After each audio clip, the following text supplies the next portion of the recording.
नमस्कार, मी वृषाली कदम. जय महाराष्ट्राच्या coffee with Kadam या खास कार्यक्रमामध्ये आपल्या सगळ्यांचं स्वागत आहे. खरं तर दिवाळी आहे, त्यामुळे यावेळेचा एपिसोड हा स्पेशल आहे. आपल्यासोबत ऑन अ पब्लिक डिमांड पुन्हा एकदा दाकरू सोमण, जे जगविख्यात पंचांगकर्ते आणि खगोल अभ्यासक आहेत, ते आपल्यासोबत आहेत. दाकरू सोमण साहेब, खूप खूप स्वागत आपलं. नमस्कार. खरं तर दिवाळीच्या खूप खूप शुभेच्छा. तुम्हाला पण दिवाळीच्या शुभेच्छा, प्रेक्षकांना सुद्धा दिवाळीच्या शुभेच्छा. जसं मी म्हटलं की ऑन द पब्लिक डिमांड, कारण कसं आहे की गेल्या वेळी जेव्हा आपण भेटलेलो होतो त्यावेळी आपण ओव्हरऑल काही ज्या कन्सेप्ट्स आहेत, मग ईश्वर असो किंवा ह्या सगळ्या विषयांवर बोललेलो होतो. ह्यावेळी लक्ष्मीपूजन हा अतिशय चर्चेचा विषय झालेला आहे. मी हळूहळू त्या ओघानं या सगळ्यांकडे येणारच आहे. आणि त्यामुळे खरं तर दिवाळीचे जे 4 दिवस असतात त्यांचं स्वतःचंच इतकं महत्त्व आहे. त्या काही आता आपण अनेक व्हिडिओज बघतो, अनेक गोष्टी त्याच्यामध्ये दाखवल्या जातात. खरं तर इतक्या सगळ्या वस्तूंची आवश्यकता असते का पूजेला, हा देखील माझा तितकाच महत्त्वाचा प्रश्न आहे. खरं तर तुम्ही दिसलात तर अनेक प्रश्नांची सरबत्ती सुरू होणं स्वाभाविक आहे. दिवाळी सण हा केव्हापासून साजरा केला जातो? म्हणजे धनत्रयोदशीपासून म्हणायचं त्याला, की वसुबारसापासून म्हणायचं त्याला, की नरक चतुर्दशीपासून म्हणायचं? ह्याच्याबद्दल नक्कीच आम्हाला सगळ्यांनाच क्लॅरिफिकेशन किंवा या प्रश्नात 2 उत्तर आहेत. केव्हापासून सुरू झाला? म्हणजे आर्यांचे पूर्वज उत्तर ध्रुव प्रदेशात राहत होते. बरं. आणि आपल्याला माहिती आहे डिसेंबर नंतर उत्तरायणाला सुरुवात होते आणि रात्र जी असते 6 महिन्याची ती संपून 6 महिन्याचा दिवस सुरू होतो. तेव्हा तिथपासून दिवस सुरू होणार या प्रित्यर्थ, आनंदा प्रित्यर्थ दिवाळी सुरू झाली. आर्य त्यावेळी पूर्वजांनी सुरू केली. त्यानंतर दुसरी एक कथा सांगितलं, ते प्रभू रामचंद्र रावणाचा वध करून अयोध्येत आले. लोकांनी दीप प्रज्वलित करून त्यांचं स्वागत केलं. त्यानंतर बळीराजाची कथा आपल्याला माहिती आहे, त्यामुळे सुद्धा दीपोत्सव सुरू झाला असं सांगितलं जातं. सम्राट अशोक यांनी दिग्विजय प्राप्त केला आणि त्याच्या आनंदाप्रित्यर्थ दिवाळी सुरू झाली आणि ती आपण दरवर्षी साजरी करतोय. चंद्रगुप्त विक्रमादित्याचा राज्याभिषेक झाला, त्यामुळे दिवाळी सुरू करतोय. असे अनेक प्रकारे सुरू झाली.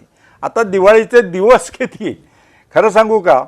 अभ्यंग स्नान पहिलं म्हणजे नरक चतुर्दशी पासून दिवाळी सुरू होते किंवा धनत्रयोदशी पासून दिवाळी सुरू होते.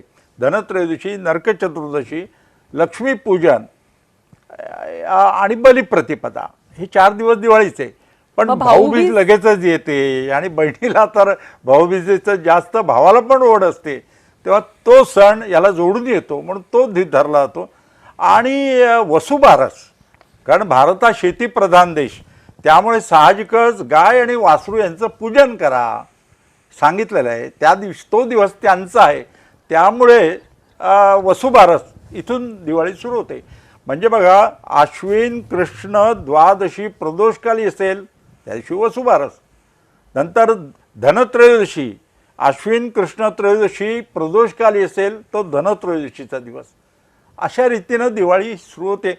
पण दिवाळी हा खरं सांगू का, दिव्याचा उत्सव, प्रकाशाचा उत्सव. अंधकार जायला पाहिजे, पण अंधकार म्हणजे तो अंधकार तर जायला पाहिजेच रात्रीचा, पण अज्ञानाचा, अंधश्रद्धेचा, आळसाचा हे अंधकार जायला पाहिजे जीवनातून. आणि उत्साह. भारत हा शेतीप्रधान देश, त्यामुळे आपल्याला माहिती आहे या ऋतूमध्ये, शरद ऋतूमध्ये शेतातलं धान्य घरात येतं. आपण विजयादशमी, दसरा सण, नवरात्र साजरा करतो. त्याच्यानंतर संपन्नता ही असते घरामध्ये, म्हणून दिवाळीचा सण हा साजरा केला जातो. दिव्याचा उत्सव हे महत्त्वाचं आहे. शुभम करोति कल्याणम आरोग्यम धनसंपदा शत्रुबुद्धिर्विनाशाय दीपो ज्योती नमोस्तुते. दिव्याला पण नमस्कार करतो, अंधकार दूर करणारा दिवा, म्हणून त्याचं महत्त्व आहे. आता इथे एक मुद्दाम सांगायला पाहिजे की शत्रुबुद्धिर्विनाशाय, म्हणजे शत्रूची बुद्धी नव्हे, माझ्यामध्ये ती शत्रुत्वाची बुद्धी आहे ती जाऊ दे, अशी प्रार्थना केलेली बघा ना, किती महान प्रार्थना आहे. शुभम करोति कल्याणम आरोग्यम धनसंपदा शत्रुबुद्धिर्विनाशाय, माझ्यातील शत्रुत्वाची भावना जाऊ दे, ही प्रार्थना आपण दिव्याजवळ करतो आणि म्हणून हा दिव्याचा उत्सव, प्रकाशाचा उत्सव, आनंदाचा उत्सव, निराशा सगळं नष्ट करण्याचा उत्सव, अंधार दूर करण्याचा उत्सव म्हणून दिवाळी उत्सव हा 4 दिवसाचा आपण साजरा करत असतो. आणि तो आनंदात बघितलं तर गरिबीपासून श्रीमंतापर्यंत आबालवृद्धांना आनंद देणारा असा हा दीपावलीचा सण. दीपावली, दीप दीर्घ पाहिजे, दीपावली या शब्द ह्रस्व नाही, दीपावली दीपोत्सव हा साजरा करायचा असतो. बरं, दीपावलीमध्ये जसं तुम्ही म्हणालात की हे 4 दिवस अतिशय महत्त्वाचे असतात. या सगळ्यामध्ये आता लक्ष्मीपूजन हे कधी करावं असा प्रश्न सगळ्यांना पडलेला आहे. याचं उत्तर नेमकं आम्हाला जाणून घ्यायचंय हा चांगला प्रश्न आणि विचारला. त्यासाठी हा सगळा अट्टहास आहे. अरे बरोबर प्रश्न विचारलाय. कारण या वर्षी काही लोकांनी विनाकारण प्रश्न निर्माण केलेला आहे. खरं म्हणजे तसं नाही. लक्ष्मीपूजन हे मंगळवारी 21 ऑक्टोबरलाच करायचं आहे प्रदोषकाली. का ते सांगतो मी तुम्हाला. आता बघा, सोमवारी 20 ऑक्टोबरला दुपारी 3:44 अश्विन अमावस्येला प्रारंभ होतोय आणि मंगळवारी 21 ऑक्टोबरला सायंकाळी 5:54 अश्विन अमावस्या समाप्त होते.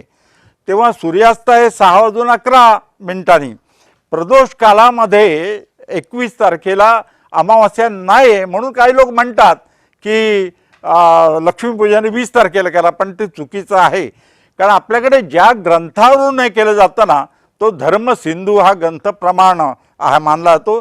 पुरुषार्थ, चिंतामणी आणि तिथे निर्णय या 3 ग्रंथात जे काय सांगितलं आहे, पूर्व दिवशी प्रदोषकाली अश्विन अमावस्या असली तरी दुसऱ्या दिवशी 3 प्रहरापेक्षा जास्त अमावस्या असेल आणि प्रतिपदा ही वृद्धी तिथी असेल, म्हणजे जास्त कालावधी तिथी असेल, तर दुसऱ्या दिवशी लक्ष्मीपूजन करावं असं धर्मसिंधू, पुरुषार्थ चिंतामणी, तिथी निर्णय या ग्रंथामध्ये लिहिलं आहे.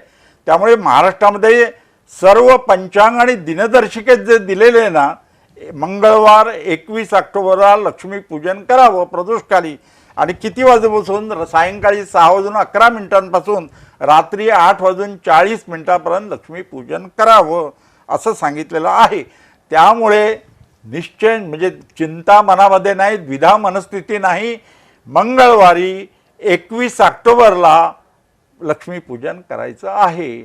काही लोकांनी उगाचच शंका निर्माण केली, प्रदोष कालात अमावस्या नाही, पण तसं नाही, धर्मग्रंथात दिलेलं आहे आणि धर्मसिंधू हे प्रमाणभूत ग्रंथ आहे. त्यामुळे पंचांग, मी आता गेले 52-54 वर्ष पंचांग करतोय, असं अनेक वेळा झालेलं आहे की 3 प्रहरापेक्षा जास्त अमावस्या दुसऱ्या दिवशी आणि प्रतिपदाही जास्त कालावधी तिथी. त्यामुळे दुसऱ्या दिवशी लक्ष्मीपूजन शास्त्राप्रमाणे करायचं आहे. जसं तुम्ही आता म्हणालात की तुम्ही आता इतके म्हणजे 50हून अधिक वर्ष पंचांग बनवतात आणि मला वाटतं आताचं तुमचं रिसेंट जे पंचांग आहे ते सुद्धा 10 वर्षाच्या पुढचं आहे. तर 10 वर्षाच्या पुढचं असं प्रेडिक्शन करताना असे अनेक अनुभव तुम्हाला आले असतील की आता नेमकं काय करावं, असा एखादा नक्की आम्हाला ऐकायला आवडेल की अनुभव की ज्याच्यामध्ये मला मुद्दाम इथे सांगायचंय. चांगला प्रश्न विचारला तुम्ही, कारण लोकांना माहित नाही. आता उत्तर भारतामध्ये पौर्णिमांत महिने आहेत. आपल्याला माहिती आहे श्रावण महिना त्यांचा लवकर सुरू होतो 15 दिवस, आणि महाराष्ट्र आणि दक्षिण भारतामध्ये अमांत महिने आहेत, म्हणजे अमावस्याला संपतो आणि प्रतिपदेपासून सुरू होतो. आता बघा तुम्ही, साधी गोष्ट आहे की पौर्णिमांत महिन्याप्रमाणे ते उत्तर भारतात धरतात. आम्ही त्यांना सांगितलं पण अधिक मास धरताना ते अमांत पद्धत स्वीकारतात. अधिक मास धरतात आणि पुढच्या वर्षी ज्येष्ठ महिना अधिक आहे, तो नियम करताना मात्र ते अमांत पद्धत स्वीकारतात आणि इतर वेळी मात्र पौर्णिमांत. त्यांना म्हटलं ते बरोबर नाही. आता भगवान कृष्णाचा जन्म श्रावण कृष्ण अष्टमीला झाला मध्यरात्री, हे भागवत ग्रंथामध्ये दिलेलं आहे. तर त्यांचा तो भागवत, त्यांच्या भाद्रपद कृष्ण अष्टमी असते. हे चुकीचं आहे. त्या संपूर्ण भारतामध्ये अमांत पद्धत यायला पाहिजे आणि एकमत व्हायला पाहिजे. खरं आहे, कारण हे असं 2 वेगळ्या पद्धती असतील तर म्हणजे आपण ज्या विधी करतो आहोत त्या योग्य समयी आपण करतोय की नाही ह्याबद्दलच एक शंका निर्माण होते. अगदी बरोबर आहे. पण लोक शहाणी, जनता शहाणी आहे. जे पंचांग वापरतात, जे दिनदर्शिका वापरतात, कॅलेंडर वापरतात, त्याच्यात जे लिहिलंय ना ते बरोबर आहे. महाराष्ट्रामध्ये सर्व कॅलेंडर आणि सर्व पंचांगामध्ये बहुतेक करून प्रमाणभूत मान्यवर मंगळवार 21 ऑक्टोबरलाच लक्ष्मीपूजन दिलेलं आहे, त्याप्रमाणे ते करणार आहेत. त्यामुळे चिंता करायचं कारण नाही महाराष्ट्रात तरी. आणि उत्तर भारतात सुद्धा 61 पंचांगकर्त्यांनी दिलंय मंगळवारी, 61 पंचांगकर्त्यांनी. आणि धर्मसिंधू तिथी निर्णय हे ग्रंथ प्रमाणभूत आहेत, त्याच्या आधारे दिलेले आहे, ते काय मनाला वाटतं म्हणून दिलेलं नाही. असे अनुभव येत असतात पंचांगकर्त्यांना, पण एकमत होत नाही अतिविद्वांना. त्यामुळे विद्वत्ता खरं सांगायचं तर कुणीतरी पंचांगकर्त्यांची अशी कधी बैठक असते का? हो, झाली आहे. आता हे पंचांग तुम्ही बघितलं, इंदिरा गांधी पंतप्रधान असताना सर्व पंचांगकर्त्यांची विज्ञान भवनात मीटिंग घेतली होती. बर. पण सोडायला तयार नाहीत. सूर्य सिद्धांत ग्रंथावर तो कालबाह्य झालाय. ग्रह लागवीय पंचांग कालबाह्य झालंय. आता दृगगणित आहे. बर. लोकमान्य बाळ गंगाधर टिळकांनी आपल्याला माहिती झालं 1920 साली दृगगणिताचं पंचांग पाहिजे आणि त्यासाठी केसरीमध्ये जाहिरात दिली होती. तसा ग्रंथ तयार करावा. विचार करा, लोकमान्य टिळकांनी 1000 रुपये बक्षीस लावलं होतं त्यावेळी 1920 साली 1000 रुपये. आणि नागपूरचे तुम्ही जर कोण असाल ना तर अभिमान वाटला पाहिजे. नागपूरचे डॉक्टर केशव लक्ष्मण दप्तरी यांनी ते आव्हान स्वीकारलं आणि त्यांनी कर्णकल्पता ग्रंथ लिहिला. तो संस्कृत आणि मराठीत आहे आणि त्याच्यामध्ये दृगगणित आहे. जसं आकाशात दिसतं तसं पंचांगात पाहिजे आणि जसं पंचांगात आहे तसं आकाशात दिसलं पाहिजे. हे दृगगणिताचं पंचांग. आणि सर्व आता संगणकावरती आम्ही करतो आणि त्यामुळे पुढच्या 100 वर्षात दिवाळी कधी आहे, 100 वर्षात कुठला सण कधी आहे सांगता येतं. आता सोपं झालंय. ग्रहण कधी आहे किंवा धूमकेतू कधी दिसणार आहे, सगळ्या गोष्टी या सांगता येतात. ग्रहांचं गणित लक्षात ठेवा. पंचांग म्हणजे फलज्योतिष नव्हे. पंचांग म्हणजे भविष्य नाही. पंचांग म्हणजे खोल गणित. जसं रेल्वेचं टाइम टेबल असतं ना तसं पंचांग हे आकाशाचं टाइम टेबल आहे. तेव्हा मंगळवार म्हणजे कुठली ट्रेन कधी सुटणार आणि कुठल्या स्टेशनवर कधी पोहोचणार हे जसं आपल्याला कळत असतं. रेल्वेगाडी कदाचित लेट येईल पण आकाशातले हे बरोबर येणार. तो ग्रह त्या राशीत म्हणजे येणार. ग्रहण तुम्ही बघितलं असेल, सूर्यग्रहण. गेल्याच वर्षी मी डॅलासवरून सूर्यग्रहण बघायला गेलो होतो. 80 साली भारतातून बघितलं होतं. Fraction of A second. जसं गणितात आहे तसं आकाशात दिसतं आणि जसं आकाशात दिसतं तसं आपल्या पंचांगात दिलेलं असतं. तेव्हा लक्ष्मीपूजन हे मंगळवारी 21 ऑक्टोबरलाच प्रदोषकाली करायचं आहे. शास्त्र शुद्ध असं सांगायला पाहिजे. बरं, धनत्रयोदशी याबद्दल नक्की ऐकायला आवडेल. धनत्रयोदशीच्या दिवशी आपण जी उपासना किंवा पूजा करतो त्याबद्दल आम्हाला सगळ्यांनाच नाही ऐकून. धनत्रयोदशी पहिला म्हणजे आणि ह्याच्या मागचा उद्देश काय होता? जसं आपण म्हटलं की नरक चतुर्दशी पासून जर आपली दिवाळी सुरू होते, दीपावली जर सुरू होत असेल तर मग धनत्रयोदशी किंवा वसुबारस यांचं त्या आधी असलेलं आगमन हे कशाचं द्योतक आहे? सण साजरा करायचा ना. आणि दिवाळी म्हणजे फराळ आलाच की नाही. भूक जास्त लागते थंडीमध्ये. तेल तुपाचे पदार्थ जास्त केले जातात. मग पहिल्यान महत्वाचं काय हो? आरोग्य. असं बरोबर आहे की नाही? म्हणजे हे पदार्थ खाण्यापूर्वी आरोग्य तपासा. म्हणून धन्वंतरी धनत्रयोदशीला कथा आहे त्याबद्दल ती सांगतो. यमदूतानं विचारलं की तुम्ही एखाद्याचे प्राण हरण करता तेव्हा तुम्हाला काय वाटतं? तेव्हा यमदूत म्हणाले, वयस्कर माणसाचे प्राण आम्ही जेव्हा घेतो, हरण करतो त्यावेळी दुःख होतं साहजिकच आकांत बघून. पण लहान मुलाचे जेव्हा प्राण हरण करतो तेव्हा जो आकांत होतो तो बघून आम्हाला जास्त दुःख होतं. तेव्हा यमराज याच्यावर काहीतरी उपाय सांगा. तेव्हा यमराजाने सांगितलं, धनत्रयोदशीला जो दीपदान करील त्याच्या घरामध्ये अपमृत्यू होणार नाही. बघा, म्हणजे धनत्रयोदशीला दीपदान करा. आता ह्याच्या मागचा उद्देश काय? सामाजिक उद्देश बघा, कार्यकारण भाव वैज्ञानिक भाषेत. तर गरिबांना सुद्धा दिवाळी साजरी करता यायला पाहिजे म्हणून पहिल्यांदा दीपदान करा.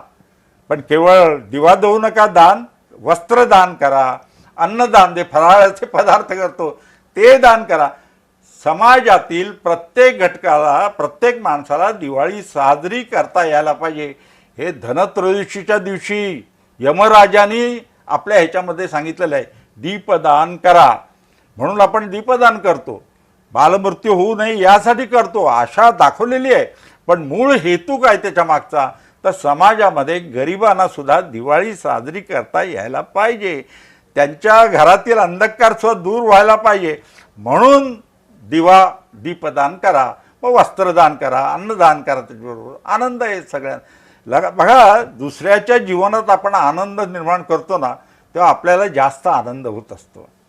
आपण खाण्यापूर्वी दुसऱ्याला दूध खाल्लं, त्याच्या चेहऱ्यावर जो आनंद दिसतो ना, त्या आनंदात आपण खरोखर आनंदी होतो. दुसऱ्याला अत्तर लावताना आपला हात जसा सुगंधित होतो ना, तसंच या ठिकाणी होतं.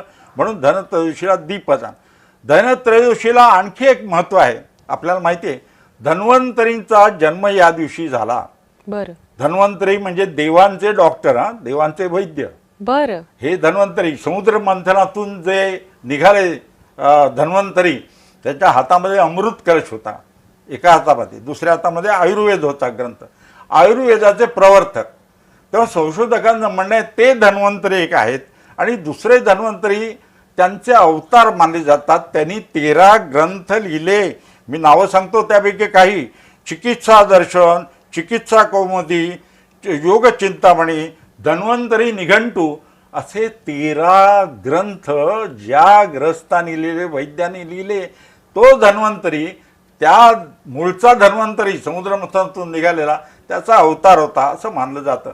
पण या दिवशी काय करायचं बघा, दिवाळीच्या अगोदर काय करायचं? आपल्या गावामध्ये जो डॉक्टर असेल, आपला वैद्य असेल, फॅमिली डॉक्टर आधुनिक काळात सांगायचं तर, त्या वैद्याची पूजा करायची, त्याला कृतज्ञता व्यक्त करायची. बघा, म्हणजे दिवाळीचे पदार्थ खाऊन तब्येत बिघडण्याच्या आधीच वैद्याची प्रोव्हिजन केलेली आहे. त्यांना नमस्कार करायचा, त्यांच्याविषयी आदर प्रगट करायचा. जो गावाचं आरोग्य चांगलं राखतो, जो आपलं आरोग्य, आपल्या कुटुंबाचं आरोग्य चांगलं राहतो, त्याला वंदन करायचं, कृतज्ञता व्यक्त करायची. असा हा दिवस, हा धन्वंतरी जन्माचा, म्हणून धन्वंतरी पूजन सांगितलेलं आहे. आता आधुनिक काळामध्ये प्रख्यात डॉक्टर जे असतात, त्यांचा सत्कार केला जातो, त्यांना सन्मान केला जातो आणि सर्वजण एकत्र येऊन त्यांचा सन्मान करतात. धन्वंतरी पूजन त्या अर्थी होत असतं. आणि हे बघा, आरोग्याच्या दृष्टीने खूप महत्त्वाचं आहे. म्हणून पण आता लक्षात ठेवा, शरीर केवळ आरोग्यदायी असून चालणार नाही. माणसाचं मन पण आरोग्यदायी पाहिजे, हो की नाही? मनस्वास्थ्य पाहिजे, बुद्धीचं आरोग्य महत्त्वाचं आहे. कुबुद्धी नको, सुबुद्धी पाहिजे. तेव्हा बुद्धी, मन आणि शरीर यांचं आरोग्य चांगलं राहू दे असं प्रार्थना करायची. आणि काही लोक धनाची पूजा करतात, म्हणजे दागिने, विशेषतः महिला भगिनी वर्ग आहे ना, तो दागिने दिवाळीला घालण्यापूर्वी ते साफसफाई करून स्वच्छ करायचे आणि त्याची पूजा करायची. धनाची पूजा करतात.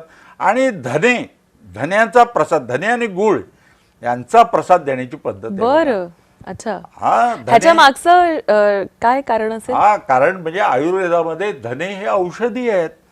तुम्हाला माहिती असेल, युरिन विषयी, लघवीविषयी कुठलेही आजार झाले तरी धने आणि जिऱ्याचं पाणी जरी प्यालं ना तरी उपचार होतो.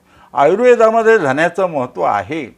आपल्याकडे हेच विशेष आहे बघा. ह्या पूजेमध्ये नैवेद्याच्या वस्तू सांगितल्यात ना, त्या अशा आहेत: मूठभर धान्य असेल, त्याचे सूपभर लाह्या होतात, म्हणून दिवाळीला लाह्यांचा प्रसाद दिला जातो.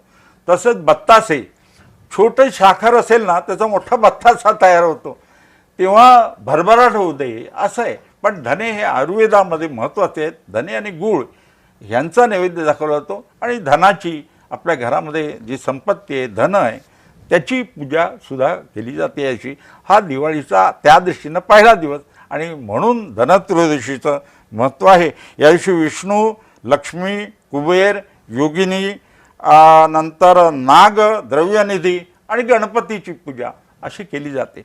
पूजा म्हणजे काय? या देवतेचे गुण आपल्या अंगी यायला पाहिजेत, यासाठी पूजा करीत असतो. मला नेहमी सांगायचं आहे, कर्मकांड पूजा म्हणजे घाबरून पूजा करू नका, निर्भयतेनं पूजा करा. त्या देवतेचे गुण आपल्या अंगी यायला पाहिजेत, यासाठी पूजा करा. तेव्हा ह्या दृष्टीनं धनत्रयोदशीचा दिवस हा खूप महत्त्वाचा आहे. आणि तो आनंदाचा पहिला दिवस. दीपदान करा, हे महत्त्वाचं आहे. गरिबांना वस्त्रदान, अन्नदान, फराळ जो केला असेल तो दान करा. आकाश कंदिलाचं दान सुद्धा करतात, तो दीप सुद्धा देतात गरिबांना. एक आपल्या खरं सांगू का, समाज सौख्य राहण्यासाठी हे सांगितलेलं आहे. आणि दिवाळीचा तो दिवस धनत्रयोदशीचा आनंदाचा दिवस असं सांगितलेलं आहे. ते श्रद्धा महत्त्वाची आहे. नाही, खरं आहे. मला असं वाटतं की ज्यावेळी ह्या सणांची फ्रेमिंग केली असेल त्यावेळी ह्या सगळ्या गोष्टींचा किती बारीक विचार केलेला आहे की केवळ हा सण माझ्यापुरता नाही आहे, गोडधोड मला खायचं नाही आहे, तर समाजामध्ये ज्याला कोणाला आपण देऊ शकतो आपल्या ऐपतीनुसार त्याला आपण ते नक्कीच द्यावं आणि सर्वांच्या सोबत हे असे सण साजरे करावेत. म्हणजे ह्याचा विचार त्या काळातही केला होता. विचार करा, हा सण कसा निर्माण झाला. धान्य घरात येतं, समृद्धी येते, म्हणून धान्य लक्ष्मी म्हणतात ना, तशी तशी धनलक्ष्मी, धनाची पूजा करतात. त्याच्या प्रती आदर व्यक्त करणं धनत्रयोदशी हे महत्वाचं आहे. बरं, त्यानंतर येते नरक चतुर्दशी.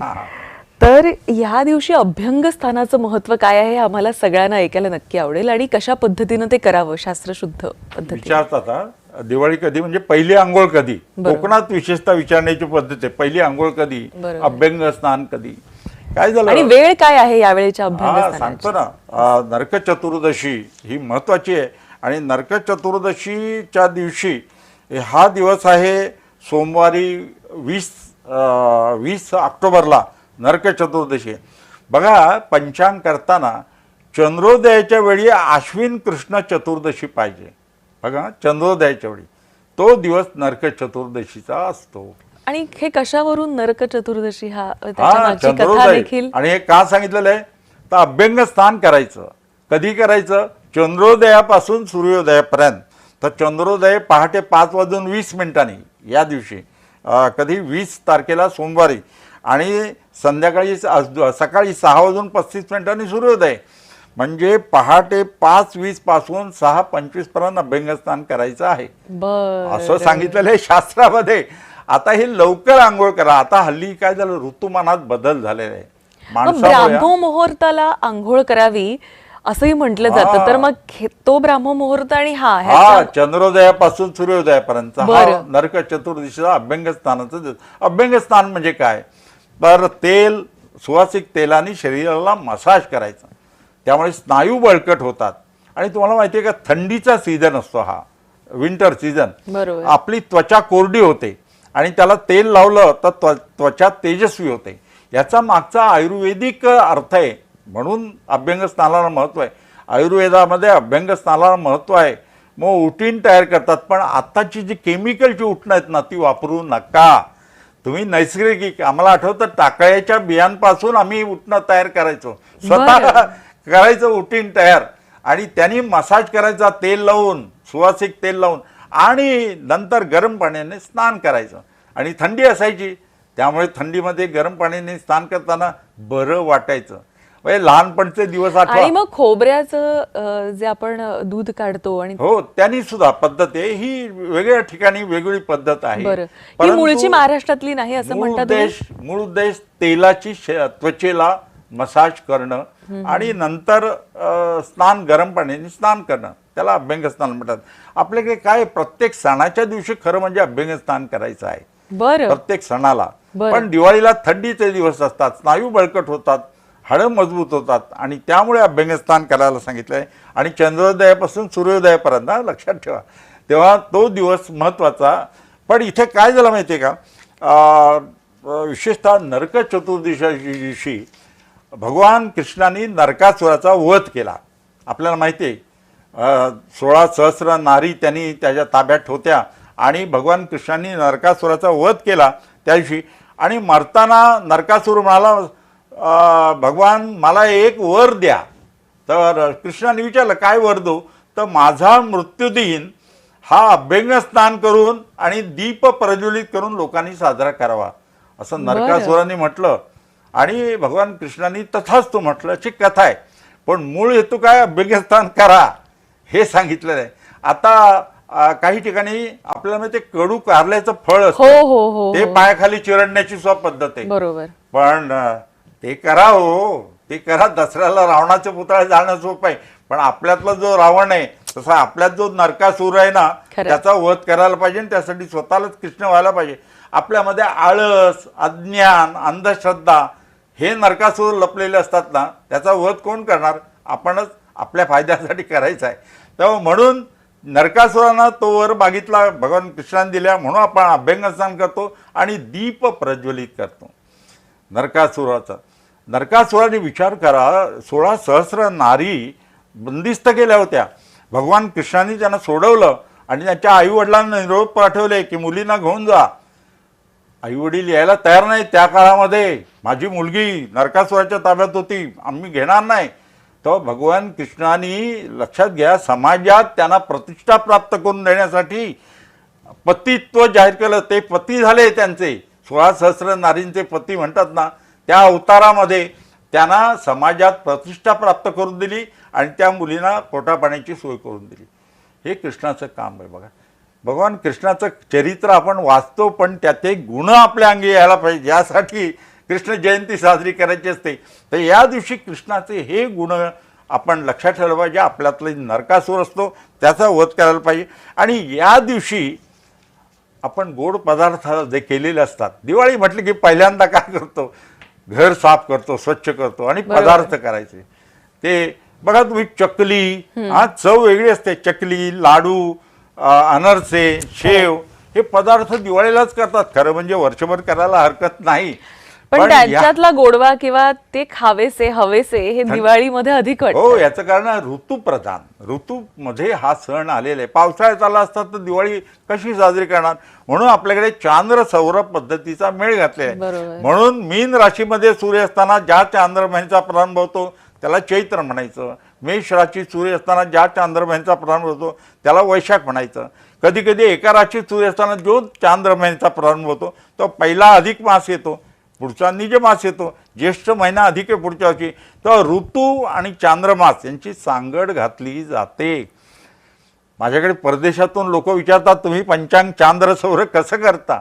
तर ऋतू हे लक्षात ठेवा, ऋतू हे सूर्यावर अवलंबून आहेत आणि सण हे चंद्रावर अवलंबून आहेत, म्हणून ही सांगड घातली. म्हणून श्रावण महिना पावसाळ्यात येतो आणि दिवाळीसारखा सण, संक्रांतीसारखा सण हा थंडीमध्ये येतात.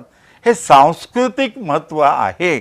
म्हणून नरक चतुर्दशीचं महत्त्व आहे. आणि आयुर्वेदात अभ्यंगस्नान आणि फराळाचं, आणि मला अजून आठवतं गावाकडे कोकणामध्ये सर्वांना प्रसाद म्हणजे फराळ द्यायचा ही पद्धत असायची. आपण खायचं नाही, इतरांना अगोदर द्यायचं. फराळाला बोलावलं जात असे. खरं सांगू का, हे सण उत्सव हे समाजाला एकत्र ठेवतात आणि त्यासाठी त्याचं महत्त्व आहे. तेव्हा नरक चतुर्दशीला त्या दृष्टीनं हे महत्त्वाचं आहे की अभ्यंग स्नान करणं आणि आस्वाद घेणं फराळाचं. आता अनेक व्हिडिओज मला वाटतं आपण सगळ्यांनी पाहिले असतील की अभ्यंग स्थानाच्या वेळी जसं तुम्ही म्हणालात की आधी सुगंधी तेल आणि उटणं लावून मसाज करायचा असतो आणि त्यानंतर गरम पाण्याने आंघोळ करायची. काही ठिकाणी जसं आम्ही म्हटलं की नारळाचं दूध देखील वापरलं जातं. अनेक लोक त्या दुधामध्ये हल्ली उटणं टाकतात. ह्या सगळ्या पद्धतीकडे तुम्ही कसं पाहता? दाखरूंचं काय मत आहे? खरं सांगू का, बरं, केमिकलचं वापरू नका, नैसर्गिक वापरा. नारळाचं दूध लावा ना, हरकत नाही. पण ही पद्धत मुळात कुठली आहे? ही महाराष्ट्रातली आहे की महाराष्ट्र बाहेरची, म्हणजे साऊथची? किंवा बघा, जिथे नारळाची झाडं आहेत ना तिथे नारळ वापरला जातो. जिथे तांदूळ जास्त पिकतो तिथे तांदूळ वापरला जातो. आता पोहे उदाहरणार्थ, कर्नाटकमध्ये उपवासाला पोहे चालतात, महाराष्ट्रात आपण पोहे खात नाही उपवासाला. हे स्थान परत्वेत तो पदार्थ खाल्ला जातो किंवा नैवेद्य दाखवला जातो. जसं गणेश चतुर्थीला मोदक आहेत, नारळ आणि गूळ हे गणपतीला प्रिय, गणपतीला म्हणजे भक्ताला प्रिय. आणि मग ते जे आपल्याला प्रिय आहे ते देवाला द्यायचं, अशी आपल्याकडे प्रथा आहे आणि त्यानुसार ते झाले. लक्षात ठेवा, मूळ हेतू काय, केमिकलचं वापरू नका. उठीन आणि आजकाल अगरबत्ती येते ती सुद्धा केमिकलची येते, कापूर येतो केमिकलचा येतो, आरोग्याला घातक. आपण इको फ्रेंडली दिवाळी करायची, म्हणजे आपण आपल्या आरोग्यासाठी हे सगळं करतोय, तेव्हा केमिकलचा वापर करायचा नाही, हे महत्त्वाचं आहे. आणि म्हणूनच नरक चतुर्दशीच्या दिवशी आपण जो अभ्यंगस्नान करतो त्या दिवशी केमिकलचं उठण नाही. टाकळ्याच्या बियांचं आम्ही लहानपणी करायचं, उठीन स्वतः तयार करायचं. आणि आपल्याकडे आयुर्वेदामध्ये काही वनस्पती सांगितलेल्या आहेत, वेखंड आहे त्याच्यामध्ये, त्यांनी तुम्ही मसाज करा ते सांगितलेलं आहे. आणि या कोष्ठकोळींजन ते अशा 14 वनस्पती आहेत उटणामध्ये आयुर्वेदिक, त्याच्यामुळे त्वचा तेजस्वी राहते आणि स्नायू बळकट होतात तेलामुळे. ह्याचं मागचं प्रत्येक गोष्टी मागचं कार्यकारणभाव समजून घेतला ना तर आपल्या लक्षात येतं. खरंय. विषय असा आहे की लक्ष्मी पूजन ह्याचं महत्व देखील आम्हाला सगळ्यांना ऐकायला आवडेल. हो, म्हणजे ह्याचं महत्व काय आहे आणि याची पद्धत नेमकी कशी आहे, पूजनाची पद्धत नेमकी नरक चतुर्दशी नंतर आपल्याला माहिती आहे, नरक चतुर्दशी झाली की दुसरा दिवस हा लक्ष्मी पूजनाचा असतो. आणि लक्ष्मी पूजन यावर्षी पुन्हा एकदा सांगतो, मंगळवारी 21 ऑक्टोबरलाच करायचं आहे. समुद्र मंथन झालं, त्याच्यातून पहिल्यांदा अलक्ष्मी बाहेर आली आणि अलक्ष्मीनं विचारलं मी कुठे राहू असं देवानं विचारलं. तेव्हा देवाने सांगितलं अलक्ष्मीला, जिथे अनिती आहे, जिथे भ्रष्टाचार आहे, जिथे कचरा आहे, जिथे कलह आहे, तिथे तू राहा. बघा, अलक्ष्मी म्हणजे दारिद्र्य थोडक्यात सांगायचं. ही लक्ष्मीची मोठी बहीण, ती समुद्र मंथनातून बाहेर आल्यानंतर तिला सांगितलं. नंतर लक्ष्मी आली, तर लक्ष्मीने विचारलं मी कुठे राहू, तर लक्ष्मीला सांगितलं की तू जिथे प्रयत्न आहे, जिथे मेहनत आहे, जिथे प्रामाणिकपणा आहे तिथे तू राहा, जिथे नीतिमत्ता आहे, जिथे औदार्य आहे तिथे तू राहा. आणि त्याप्रमाणे लक्ष्मी प्रयत्नात असते, प्रयत्नांच्या यशामध्ये असते, लक्ष्मी प्रामाणिकपणामध्ये असते. त्यामुळे लक्ष्मीला वातावरण स्वच्छ लागतं, लक्ष्मीला मेहनत करणारी माणसं आवडतात, लक्ष्मीला म्हणून पैसा म्हणजे लक्ष्मी नव्हे. लक्षात ठेवा, पैसा म्हणजे लक्ष्मी नव्हे. सन्मार्गानं मिळालेली संपत्ती आणि सन्मार्गासाठी खर्च होणारी संपत्ती यालाच लक्ष्मी म्हणतात. तेव्हा हे विशेष आहे आपल्या शास्त्रामध्ये, संस्कृतीमध्ये. एखादा मनुष्य पैसेवाला असेल, भ्रष्टाचारानं मिळालेला पैसा म्हणजे लक्ष्मी नव्हे, लक्षात घ्या. तो लक्ष्मी पुत्र केव्हा होतो, जेव्हा तो मेहनत करतो, जेव्हा प्रामाणिकपणे राहतो, जेव्हा नीतिमत्तेनं वागतो आणि जेव्हा स्वच्छता चारित्र्याचा असतो ना, तिथे लक्ष्मीचा वास. लक्ष्मी म्हणजे समाधान, लक्ष्मी म्हणजे समृद्धी. म्हणून हे महत्त्वाचं आहे. लक्ष्मी, लक्ष्म हा शब्द बघितलं तर लक्ष्मी म्हणजे चिन्ह. बरं, चिन्ह ह्याचा लक्ष्मी आला. आणि लक्ष्मी म्हणजे स्वस्तिक चिन्ह आहे, हे लक्ष्मीचं चिन्ह म्हटलं जातं.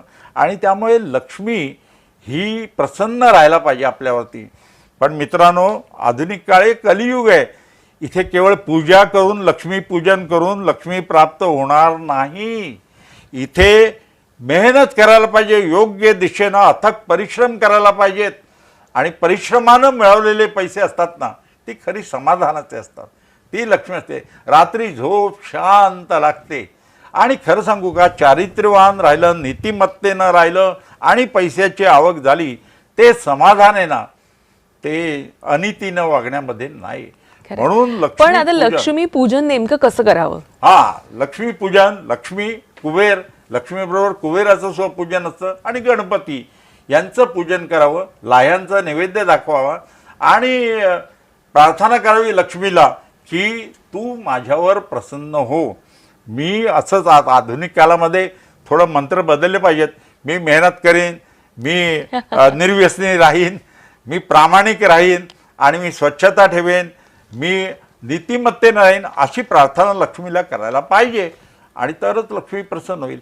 समाधान, कारण विशेषतः पुढची पिढी आहे ना, तर प्रश्न विचारतात, मुलं प्रश्न विचारतात, अमेरिका लक्ष्मीपूजन कुठे करतात, मग ते एवढे कसे श्रीमंत देश झाला आणि आपण लक्ष्मीपूजन गरीब कसं राहिलो. लक्षात ठेवा, मला या ठिकाणी लोकमान्य टिळकांची आठवण येते. लोकमान्य टिळकांनी सर्व ग्रंथ म्हणजे आर्टिक होमिन वेदास, ओरायन, वेदांग ज्योतिष हे इंग्रजीत लिहिले, पण गीता रहस्य ग्रंथ मराठीत लिहिला. तेव्हा त्यांना एकाने प्रश्न विचारला की गीता रहस्य मराठीत का लिहिलं तुम्ही आणि सर्व ग्रंथ बाकीचे इंग्रजीत का लिहिलेत. तर त्यांनी सांगितलं भारतीय संस्कृती किती प्राचीन आहे, पाश्चात्यांना कळवं म्हणून मी ते इंग्रजीत लिहिले. पण गीता रहस्य मराठीत का लिहिलं, आपणच कर्मयोग विसरलो. बरोबर. आणि म्हणूनच आपली दशा झाली. पाश्चात्य लोक तिकडे भगवद्गीता नाही जन्माला आली तरी ते कर्मयोगी झाले, म्हणून तिथे प्रगती झाली. तेव्हा आपण कर्मयोगी व्हायला पाहिजे, म्हणून मी गीता रहस्य मराठीमध्ये लिहिलं असं लोकमान्य टिळकांनी उत्तर दिलं. विचार करा, आपण कर्मयोगी राहायला पाहिजे. केवळ पूजा अर्चा हे करून लक्ष्मी नाही प्रसन्न होणार. लक्ष्मी जिथे राहते ना, म्हणून सांगितलं प्रयत्नात राहते, प्रामाणिकपणामध्ये राहते, औदार्यात राहते, न्यायामध्ये राहते, नीतीमध्ये राहते, तिथे ती संपन्नता राहते. म्हणून अशा पद्धतीनं लक्ष्मीपूजन करायचं, प्रदोषखाली करायचे. आणि लक्ष्मीपूजन केल्यानंतर फटाके वाजवायचे नाहीत, ती गोष्ट लक्षात ठेवायला पाहिजे. बरं. तो आपण पूजनातलाच आनंद निर्माण करायचा, ध्वनी प्रदूषण करायचं नाही, इको फ्रेंडली दिवाळी साजरी करायची. तेव्हा त्या दृष्टीने लक्ष्मीपूजन केल्यानंतर प्रसन्नता वाटली पाहिजे, हे महत्त्वाचं आहे. आणि कुबेराचं पूजन करायचं, कारण कुबेर हा रक्षक आहे. कुबेर हा रक्षक आहे, लक्षात ठेवा. विश्रवणाचा मुलगा म्हणून वैश्रवण म्हणतात त्याला. तर कुबेराचं पूजन करायचं, कारण तो संपत्तीचा मालक आहे. केवळ संपत्ती मिळवायची नाही, तर तिचं रक्षण करायला पाहिजे, ती कशी स्पेंड करायची. म्हणून मी विचारतो ना, पैसे खरं सांगू का, पैसे मिळवायला जास्त बुद्धिमत्ता लागत नाही, पैसे खर्च करायला लागतात. बरोबर आहे, अतिशय महत्वाचा मुद्दा आहे हा. ज्याला पैसे खर्च करता येत नाही ना, तो सुखी होत नाही. पैसे खर्च करता यायला बुद्धी लागते, आणि ती मेहनतीनं मिळवलेले पैसे असतात ना, ते मग आपण व्यसनात घालणार नाही. ती संपत्ती समाधान देत असते. म्हणून हे खरं म्हणजे प्रत्येक पुजाऱ्यानेच पूजा करताना सांगायला पाहिजे. केवळ तू दक्षिणा जास्त दिलीच आणि लक्ष्मी प्राप्त होणार नाही. तू मेहनत करायला पाहिजे, प्रामाणिकपणे राहायला पाहिजे, नीतीने राहायला पाहिजे. आणि असं जर केलं तर. लक्ष्मीची 8 रूपं कोणती? हो, चांगला प्रश्न विचारला. बघा, धनलक्ष्मी. लक्ष्मी म्हणजे काय हो? संपन्नता, बरोबर. पॉवर. आपण आधुनिक पिढीला पुढे पॉवरफुल मनुष्य, ज्याच्याकडे धन असतं तो पॉवरफुल असतो की नाही? पैशाच्या जोरावर तो काही करू शकतो. धन, म्हणून ती धनलक्ष्मी. दुसरी धान्यलक्ष्मी. प्राचीन काळी शेतीप्रधान देश, ज्याच्याकडे धान्य जास्त आहे, संपत्ती जास्त आहे, तो लक्ष्मी म्हणजे धान्य लक्ष्मी तिला म्हणतात. धैर्यलक्ष्मी. बरं. काही माणसं या दोन्ही गोष्टींचे धीराच्या असतात की नाही धीराच्या, ती धैर्यलक्ष्मी. आपल्याकडे बघा, राणी लक्ष्मीबाई धैर्यानं लढली, ती धैर्यलक्ष्मी म्हणायला पाहिजे. धैर्य, माणसानं धीरानं निर्भयपणे राहिलं पाहिजे. त्यानंतर शौर्यलक्ष्मी. शौर्य गाजवणाऱ्या आहेत आपल्याकडे, अनेक महिला सुद्धा होऊन गेलेल्या आहेत, ती शौर्यलक्ष्मी. त्यानंतर विद्यालक्ष्मी. एखादा मनुष्य आर्थिकदृष्ट्या गरीब असेल पण त्याला विद्यावान असेल, तो लक्ष्मीपुत्र आहे, कारण विद्या त्याला येते आहे. त्या विद्येच्या जोरावरती तो संपत्तीचा मालक आहे, विद्येच्या संपत्ती. त्यानंतर कीर्ती लक्ष्मी. काही माणसांची कीर्ती गरिबांना मदत करत असतात, ती कीर्ती अफाट असते, कीर्ती लक्ष्मी त्या रूपात असते. विजयलक्ष्मी. काही माणसं विजयी होत असतात, योग्य दिशेने प्रयत्न केले तर माणूस विजयी होतो, तो विजयलक्ष्मी. आणि राज्यलक्ष्मी म्हणजे पॉवरफुल मनुष्य, ती राज्यलक्ष्मीची 8 रुपये लक्ष्मी. ही संपत्ती, ही समृद्धी. आणि तुम्हाला ती लक्ष्मीची गोष्ट माहिती असेल, लक्ष्मी आणि अलक्ष्मी. मी मग तुम्हाला सांगितलं, त्या लक्ष्मीच्या वेळी पूजेमध्ये अलक्ष्मीचं पूजन, अलक्ष्मी निस्सारण असं त्या दिवशी दिलेलं असतं कॅलेंडरमध्ये किंवा पंचांगामध्ये. अलक्ष्मी निस्सारण, लक्ष्मीची मोठी बहीण. निस्सारण म्हणजे तिला घालवून द्यायची. अलक्ष्मीला अनेक गावात शेणाची मूर्ती बनवतात अलक्ष्मीची, आणि तिचं विसर्जन करतात गावाच्या बाहेर. अलक्ष्मी म्हणजे दारिद्र्य. आणि तिचं वाहन काय? गाढव. अलक्ष्मीचं वाहन गाढव आहे आणि हातात शस्त्र झाडू आहे. लक्ष्मीची पूजनाच्या दिवशी आपण झाडूची पूजा करतो. का करतो? तर अलक्ष्मी, तिचं शस्त्र, तिची पूजा करतो यावेळी. आणि बघा ना, झाडूनी स्वच्छता होते की नाही घराची, तेव्हा अलक्ष्मी. याची कथा, सुंदर कथा आहे. एकदा एका ऋषीकडे अलक्ष्मी आणि लक्ष्मी गेल्या, दोघी, आणि म्हणाला, आमच्यापैकी श्रेष्ठ कोण आहे, आमच्यापैकी सुंदर कोण आहे सांगा. त्या संतांना विचारलं, ऋषींना विचारलं. ते पंचायत दोघी जोरात होत्या, आणि कुणाला सांगायचं तू श्रेष्ठ नाहीस, लक्ष्मीला सांगायचं की लक्ष्मीला सांगायचं. ते पंचायत, त्यांच्या मनामध्ये प्रश्न निर्माण झाला, सुंदर कोणाला नाही म्हणायचं. प्रत्येक स्त्री स्वतःला सुंदरच समजते, त्या लक्ष्मी सुद्धा सुंदर समजते, अलक्ष्मी सुद्धा सुंदर समजते. मग त्यांनी बघा ते विद्वान किती होते ऋषी, त्यांनी सांगितलं समोर झाड दिसतंय ना, त्या झाडाला हात लावून ये. तुम्ही अच्छा. दोघींनी धावत जा आणि झाडाला हात लावा मात्र, आणि मग माझ्याकडे या, मग तुमच्या प्रश्नाचं मी उत्तर देतो.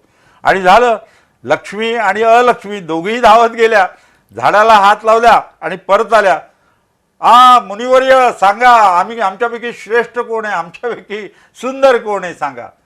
तेव्हा मुनिवर्य अलक्ष्मीला म्हणाले, तू जेव्हा जात होतीस ना आश्रमातून बाहेर झाडाला हात लावायला, तेव्हा तू सुंदर दिसलीस, तेव्हा तू श्रेष्ठ दिसलीस. आणि लक्ष्मीला म्हणाले, तू जेव्हा येत होतीस ना आश्रमात तेव्हा तू सुंदर दिसली, तेव्हा तू श्रेष्ठ दिसलीस. आता बघा, दारिद्र्य जेव्हा घरातून जातं ना, वाह ते वाह. सुंदर असतं की नाही मला सांगा ना. क्या बात सुंदर आहे. दारिद्र्य निघून जातं तेव्हा सुंदरता असते. बरोबर. आणि श्रीमंती म्हणजे वैभव जेव्हा येतं तेव्हा ते सुंदर असतं, घराला घर पण देत असतं. म्हणून मी सांगतो, ही कथेपासून बोध असाच घ्यायचा, लक्ष्मी बाहेर राहिली पाहिजे म्हणून झाडूची पूजा करतात. तुम्हाला माहिती आहे का, दिवाळीला झाडूची पूजेचं वैशिष्ट्य आहे. झाडू विकायला येतात आणि झाडूची पूजा केली खरंय, जाते. खरंय. तर हे झाडूची पूजा नेमकी कुठल्या दिवशी करावी? त्या लक्ष्मीपूजनाच्या ह्याच्या दिवशी दिवशी. करतात. त्या दिवशी का, तर ती अलक्ष्मी निस्सारण पंचांगामध्ये. आता लक्ष्मी पूजनाला एक मुहूर्त आहे, हो. बरोबर. त्या मुहूर्तावर आपण आधी लक्ष्मीची पूजा करायची आणि मग त्यानंतर आपण अलक्ष्मीची पूजा करायची, की त्यामध्ये देखील काही? अगोदर अलक्ष्मी निस्सारण. बर. आता तुम्ही नकळत करत असता बघा, दिवाळी जवळ आली की आपण काय करतो, माळावरती इकडे तिकडे नको असलेल्या गोष्टी टाकून देतो की नाही, घर स्वच्छ करतो की नाही. म्हणजे अलक्ष्मी त्यामुळे आधी निस्सारण- अलक्ष्मीचं पूजन करायचं आहे लक्ष्मी पूजनाच्या दिवशी, निस्सारण करायचं आहे. निस्तारण करायचं आहे आणि मग लक्ष्मी पूजन करायचं. घर स्वच्छ करायचं. याच्या मागचं प्रॅक्टिकल हे सगळं आपल्या धर्मशास्त्रात सांगितलेलं ना. ते फक्त मंत्र बिंत्र सांगितल्यामुळे लोकांना वाटतं हे धार्मिक आहे. धार्मिक नाही आहे, हे व्यवहारिक आहे की घर स्वच्छ करा. तुम्ही बघा ना, आपल्या माळ्यावरती अशा काही घरात अनेक गोष्टी असतात खरंय. ज्या वापरत नाही. आता नवीन वस्तूला जागा द्यायची म्हटली, पण हे केवळ घरातल्या वस्तूंबद्दल नाही, मनात सुद्धा आपण सुद्धा बुद्धीचं निस्सारण, जी दुर्बुद्धी असते तिचं निस्सारण करायला पाहिजे आणि बुद्धीचे लक्ष्मीचं पूजन करायला पाहिजे. आपल्या मनामध्ये सुद्धा काही विचार असतात, वाईट विचार, त्याचं निस्सारण करायला पाहिजे, ते घालवायला पाहिजेत आणि सुविचार मनामध्ये ठेवायला पाहिजेत. हे प्रॅक्टिकल याचा उपयोग करायला पाहिजे. तो अलक्ष्मीला अगोदर घरातून घालवा. आणि ऋषीने बरोबर सांगितलं, तू जाताना आनंद देत होतीस, तू जाताना सुंदर दिसत होतीस, तू जाताना श्रेष्ठ दिसत होतीस, आणि लक्ष्मीला सांगितलं तू येताना श्रेष्ठ आणि सुंदर दिसत होती. किती प्रॅक्टिकल आहे बघा. आणि म्हणून मिळालेल्या गोष्टीपेक्षा जीवनामध्ये मिळवलेली गोष्ट जास्त आनंद देते. वडिलांची संपत्ती असेल ना, तर तिचा उपभोग घेताना आनंद जास्त मिळत नाही. आपण गोष्ट एखादी मिळवली आणि ती वापरताना जास्त प्रॅक्टिकली सांगतो ना, एखादी गाडी आहे, आता मी गाडी स्वतः खरेदी केली आणि ती चालवतोय, आनंद जास्त आहे. वडिलार्जित आहे, आनंद जास्ती नाही. मिळवलेली गोष्ट, मिळालेल्या गोष्टीपेक्षा मिळवलेली गोष्ट जास्त आनंद देते. तेव्हा मेहनत करून लक्ष्मी मिळवली पाहिजे, प्राप्त करून घ्यायला पाहिजे. आणि संपत्ती म्हणून ती 8 रूपं महत्वाची आहेत. आणि ह्या खरंय. कथा सुद्धा तितक्याच आपल्याला महत्त्वाच्या आहेत. सांगत असतात. बलिप्रतिपदेचं महत्त्व नक्की आम्हाला ऐकून घ्यायला आवडेल. बलिप्रतिपदा आता 2082 विक्रम संवत पिंगल नाम संवत्सराचा प्रारंभ होतोय बलिप्रतिपदेच्या दिवशी.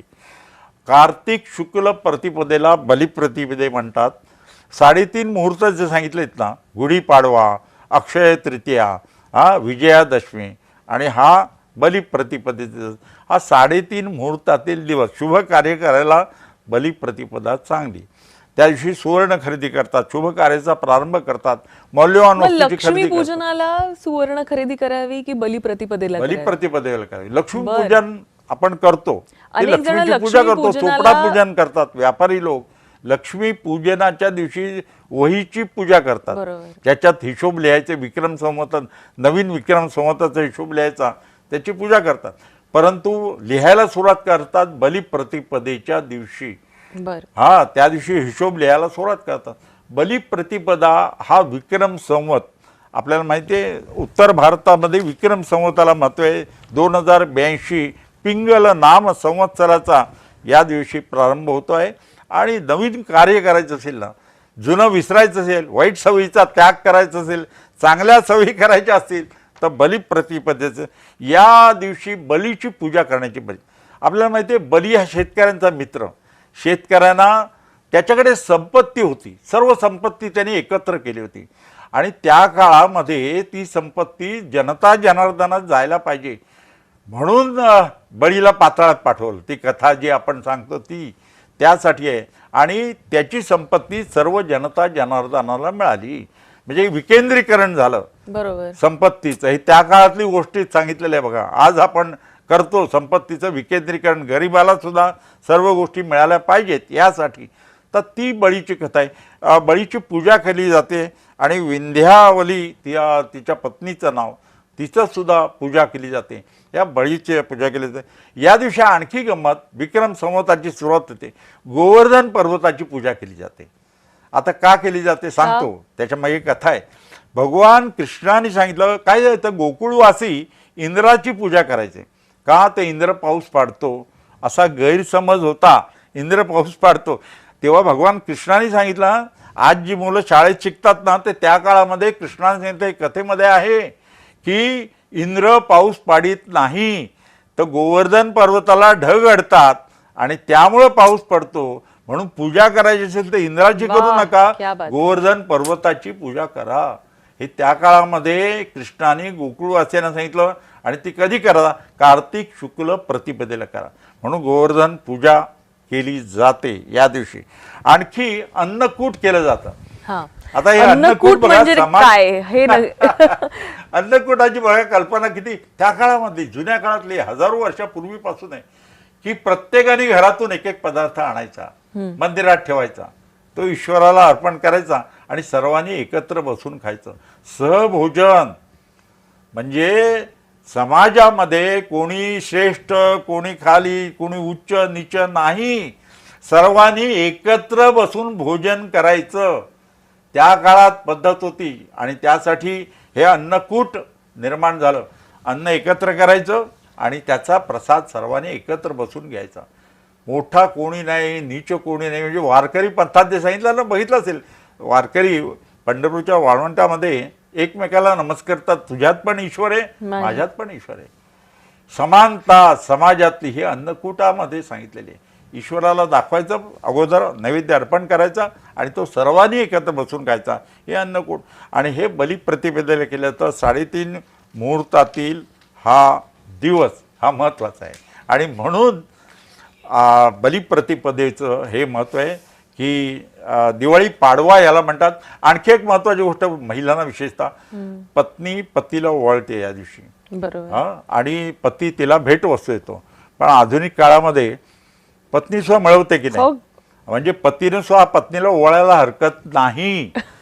पतीनं सुद्धा पत्नीला ओवाळायचं, तिच्या वाढावं अशी प्रार्थना करायची आणि पत्नीनं पतीला ओवाळायचं आणि एकमेकाला भेटवस्तू द्यायची, काही हरकत नाही.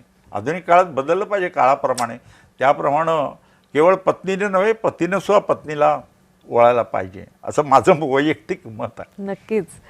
पण आता दिवाळी म्हणजे फटाके हे असं एक समीकरणच झालंय. तुम्ही याकडे कसं पाहता आणि आपल्या रसिक प्रेक्षकांना तुम्ही काय सांगू इच्छिता की दिवाळीमध्ये फटाके फोडायचे आणि की त्यापेक्षा त्याच फटाक्याच्या म्हणजे फटाक्यामध्ये पैसे टाकण्याऐवजी ते कोणाला दान केले किंवा दानधर्म केला तर त्याचं अधिक फल मिळू शकेल.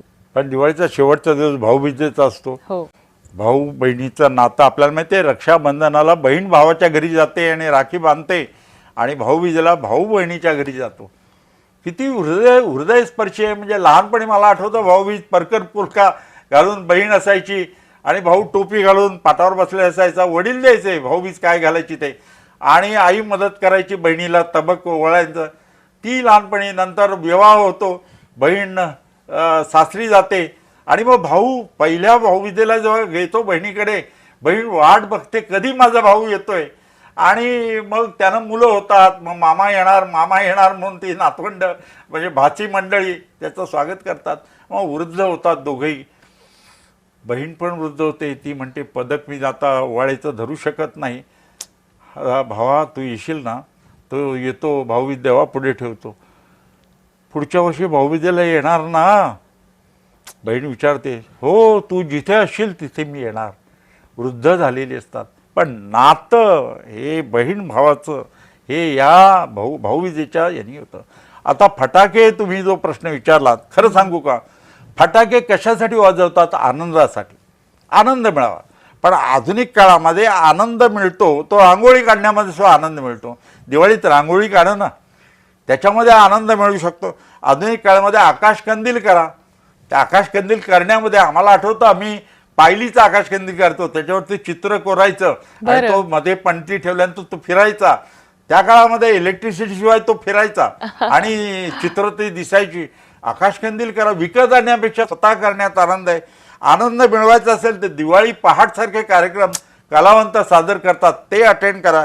आनंद मिळवायचा तर दिवाळी अंक, साहित्यिक दिवाळी, ते दिवाळी अंक वाचा. आणि आनंद मिळवायचा असेल ना तर किल्ले, लहान मुलं किल्ले तयार करतात दिवाळीच्या निमित्ताने, ते करा.